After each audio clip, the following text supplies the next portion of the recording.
Check the futures. They are basically flat. Sometimes they're going into red, sometimes they're going into green, but just barely. And Keith Fitz-Gerald is here to tell us, first of all, what's happening right now. Unlike Jeff Sika, by the way, you do a little buying in the dips, don't you? I do. Jeff and I go way back, but we have a difference in opinion, and that's what makes the market such a great place to be. And what are you buying in the dips? Are you going into tech at all?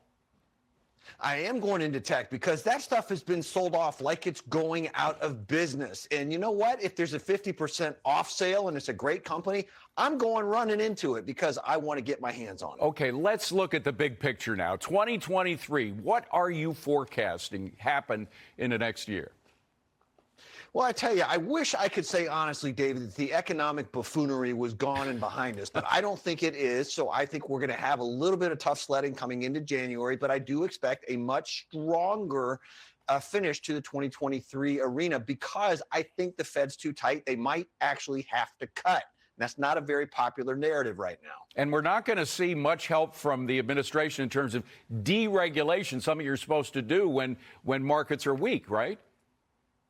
I would agree with that because these folks evidently have not passed Economics 101, so they don't understand how real money works. As long as they continue to spend money, the Fed has a fiscal problem, not a rates problem. And that means that the Fed is going to be likely raising rates more, at least for the next couple of sessions, right?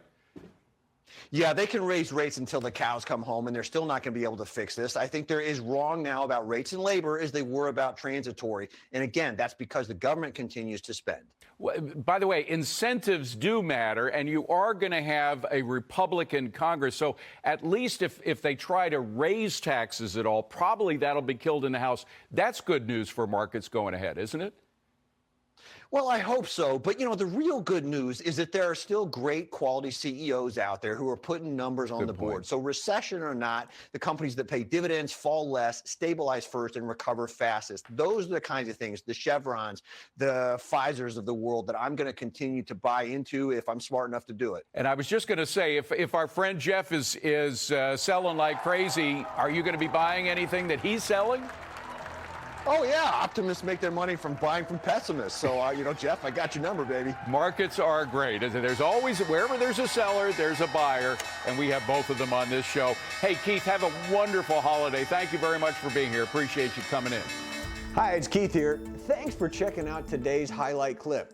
What'd you think? Did I make sense? Is there something you'd like to add? Make sure you leave a comment down below. And, of course, click subscribe to keep up right here on YouTube, or sign up for the email newsletter at the link below. You can also find me on Twitter and Instagram for my real-time thoughts on markets, analysis, and a whole lot more.